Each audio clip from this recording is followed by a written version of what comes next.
Welcome to the Pro Ticker Deep Dive. We are ripping the cover off what has to be the biggest, the wildest financial story of 2025. The precious metals explosion. Oh, for sure. And this isn't just a simple rally. We're talking about a structural gold rush that has, fundamentally rewritten the entire commodity playbook. It's changed how everyone views global risk. It truly has. And I think our mission today is to give you a shortcut, really, to understanding the anatomy of this breakout. We need to look beneath the headlines, past the simple narratives. We need to analyze the deep structural shifts in supply, in demand, and crucially, in the world of high finance. Because when you look at the raw figures, they're just astounding. Astounding is exactly the word. We're talking about gold just shattering all its previous records. It hit an all-time peak of what, $4,379 back in October. That's right. And now it's consolidating fiercely around that $4,200 mark. That's a 57% gain year over year for an asset that people think of as stodgy. That is explosive. And then you have silver. Yeah, silver. Silver, the so-called poor man's gold, is always volatile, yes, but its year-to-date performance has just left gold in the dust. It has squeezed out these astonishing gains, over 70% in 2025.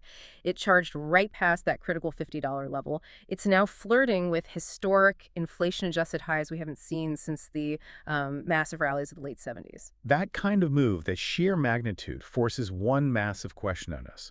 And I think it's the core of this whole deep dive. Is this surge, this dramatic run in both metals, is it a true structural breakout with real staying power? Or are we just watching a classic speculative blow-off top right before a sharp reversal comes in and wipes everybody out? Okay, so let's start with the macro backdrop. Because a rally like this, it doesn't just happen because a few investors got nervous. This feels like it required a whole confluence of destabilizing global forces. So can you unpack that for us? What are the big factors driving this profound flight to safety? You hit the key term right there. Confluence. Yeah. It's a perfect storm of systemic anxieties all hitting at once. Start with the debt picture. You have sovereign debt levels that are historically high across almost all developed nations. That's fueling a persistent inflation that just refuses to yield to what central banks are trying to do. Then you layer on top of that this intense global political drama, especially the escalating trade wars. Which are fragmenting the supply chains, right? Exactly. It fragments global supply chains and just increases costs everywhere. And here at home, we saw that political instability translate directly into market volatility, didn't we? Absolutely. The lingering effects of all those unresolved tariffs, combined with that historically rare U.S. government shutdown from earlier this year, it just injected massive volatility into bond and equity markets. That uncertainty, it fundamentally eroded confidence in traditional government assets. It basically pushed investors straight into gold. The ultimate asset that's no one else's liability. That makes perfect sense for individual investors who are, looking for a hedge. But what's the deepest, maybe the most surprising fundamental factor here? The one that makes this whole move feel structural, not just speculative? That would, without a doubt, be the central bank gold rush. Central banks, particularly in the East like China, but also a lot of others in Europe and emerging markets, have been silently but very aggressively hoarding gold reserves. We've seen them add more than 60 tons in a single autumn month. The World Gold Council cites this as the strongest pace of sovereign buying on record. Wow. 60 tons in 1 month. That's not a portfolio adjustment. That sounds like a major strategic shift. It is. It is a major strategic shift. It's the clearest vote of no confidence in fiat currencies, especially in the U.S. dollar's role as the sole reserve currency. These banks are undertaking this massive de-risking effort. They're hedging against currency concerns, and maybe they're anticipating a long-term global financial realignment. When central banks become massive, long-term, non-discretionary buyers, they put a powerful structural floor under the price of gold that, retail investors just can't shake. And we're seeing that same fear show up in the broader market indicators, correct? Because it's not just gold that's spiking. Volatility itself is spiking. Precisely. You mentioned volatility. We're seeing a record-high VIX index. And for listeners who might not be familiar, the VIX is basically Wall Street's fear gauge. A spike in the VIX means market participants are pricing in huge, unpredictable swings in the near future. And coupled with that, we're seeing surging credit stress across global economies. These indicators are just flashing red, and that's what's driving institutional safe haven flows into metals. The risk of holding traditional assets is just perceived as being too high right now. Let's transition over to silver then, because while gold has its fear trade, silver's move, up 70% year to date, that needs something extra. We often talk about silver's dual nature. Can you unpack its twin engines for us? Yeah, silver is unique. It serves both as a monetary haven like gold, seeing renewed investor appetite as a physical shield against macro risk, but it also operates as an indispensable industrial commodity. And that second engine, that's what adds rocket fuel to any monetary price rally. And that industrial engine is dominated now by high tech and, crucially, by green energy applications. That's the modern twist, exactly. The explosive demand is coming from the massive build-out of photovoltaic solar panels globally. Silver is irreplaceable in solar tech. We're also seeing huge demand from electric vehicle manufacturing and 5G infrastructure. These are non-discretionary growing industries that absolutely have to have silver. So you combine that relentless industrial appetite with what's basically a disaster on the supply side. And that is the critical factor. That is what makes silver's story right now structurally stronger than gold's. Silver is facing its fifth consecutive year of a structural deficit. Fifth year. 5 years. Meaning, for 5 years straight, the world has consumed more silver than miners have pulled out of the ground.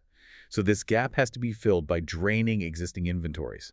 Mining output just cannot keep pace with global consumption. So when you get high-growth industrial demand meeting a stagnant, deficit-plagued supply, any spike in monetary demand creates just enormous market pressure. And we can track that tension perfectly using the classic ratio between the two metals, the gold-silver ratio. Absolutely.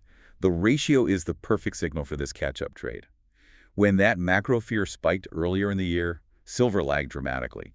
It caused the ratio to hit a 5-year extreme above 107 in April. That meant you needed 107 ounces of silver to buy 1 ounce of gold. That's a huge number. It's historically high. And it was essentially screaming that silver was undervalued relative to gold. And what about now? Well, since that peak, the ratio has contracted sharply down into the mid-70s. And this rapid contraction, it signals a period where silver's relative performance just trounced gold. It's the market violently correcting that historical imbalance. Okay, so we have structural macro risk and central bank buying for gold, and then this dual demand plus a massive supply deficit for silver. That explains the foundation. But fundamentals alone, they don't explain a 57% year-over-year climb in gold or a 70% spike in silver. I mean, the rally to 4,200 was turbocharged by pure market dynamics and speculation. How did that high-octane part of the rally play out? This is where we have to talk about the mechanics of momentum in systematic funds. For months, there was this deep skepticism in the market about gold breaking $4,000. But once the momentum picked up, once those critical resistance levels were breached, it triggered an overwhelming feedback loop. Futures market flows and open interest surged. And that was driven heavily by high-frequency trading, HFT, and systematic funds just chasing the trend.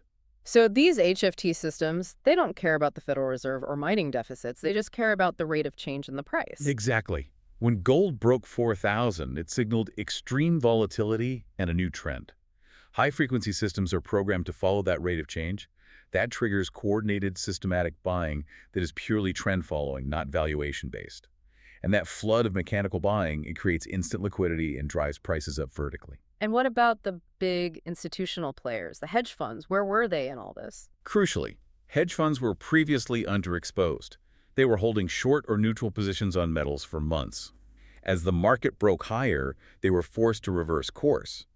In force, this forced reversal triggered massive short covering. Ah, the short squeeze. The short squeeze. Think of short covering as artificial demand. The people who bet against the metals were suddenly forced to buy contracts back to close out their losing positions. And that just added this immense, unexpected buying pressure, giving a huge boost to the rally. So it was a squeeze across the whole sector, driven by both algorithmic momentum and, really, hedge fund desperation to get on the right side of the trade. Yes. And the underlying long-term fuel for all that speculation isn't just fear. It's an expectation of the future financial environment. The rally has been turbocharged by consensus speculation that persistent inflation and loose monetary policy are just going to be facts of life well into 2026, maybe beyond. Investors are basically betting that central banks are structurally incapable of tightening quickly enough to solve the inflation problem without causing a catastrophic recession. And gold is the answer to that perceived policy failure. Let's step back for a second and try to balance the ledger for the listener. Based on everything we've just discussed, what's the strongest conviction for the bulls here? I mean, what are the opportunities that support this going even higher? Well, the fundamental case is rock solid.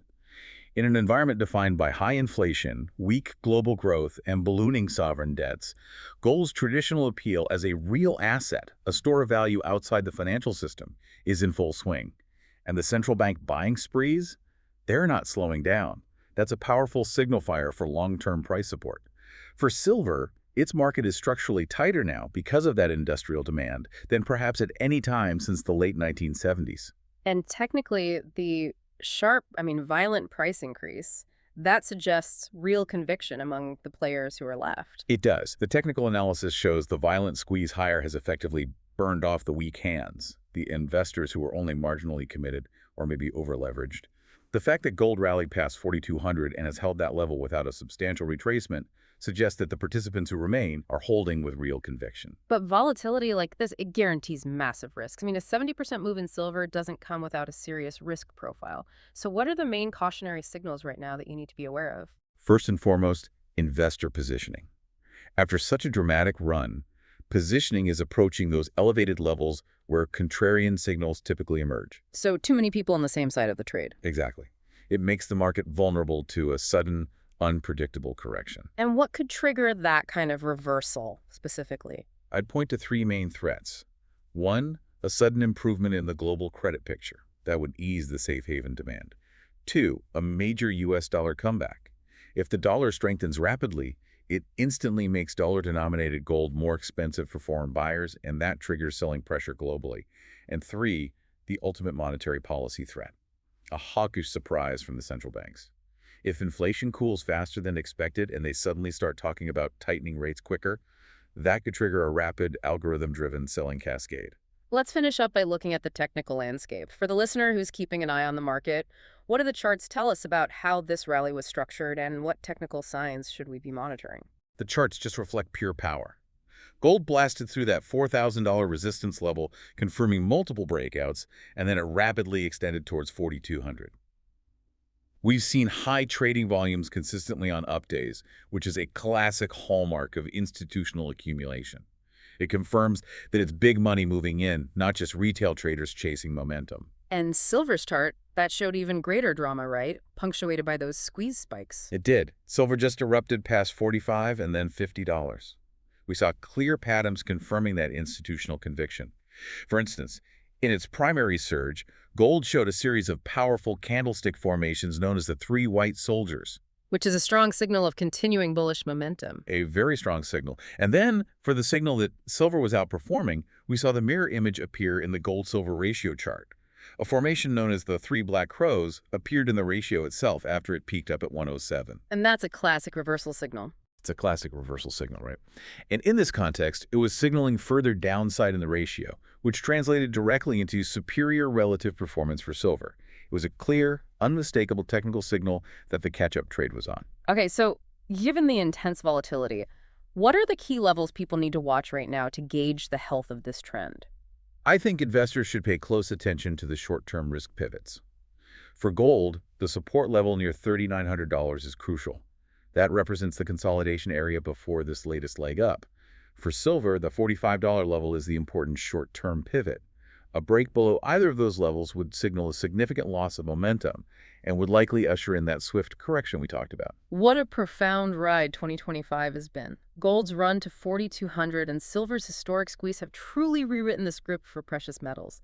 It's validated the power of conviction when deep fundamentals align with market psychology. The payoff for those who stuck with the story is, it's undeniable. It proves that even in a world dominated by algorithms, macro stress ultimately dictates where the money seeks shelter. And it serves as a powerful reminder. While chasing these parabolic moves always carries significant risk, ignoring the signals of persistent macro-stress sovereign debt, currency debasement, resource scarcity, that can be just as costly in the long run. I think the central question for every investor watching this remains, does this moment mark the peak before a necessary pause, or are we truly witnessing the midpoint of a brand new secular bull market driven by structural de-dollarization and relentless industrial demand? See you all in the next Pro Ticker Deep Dive.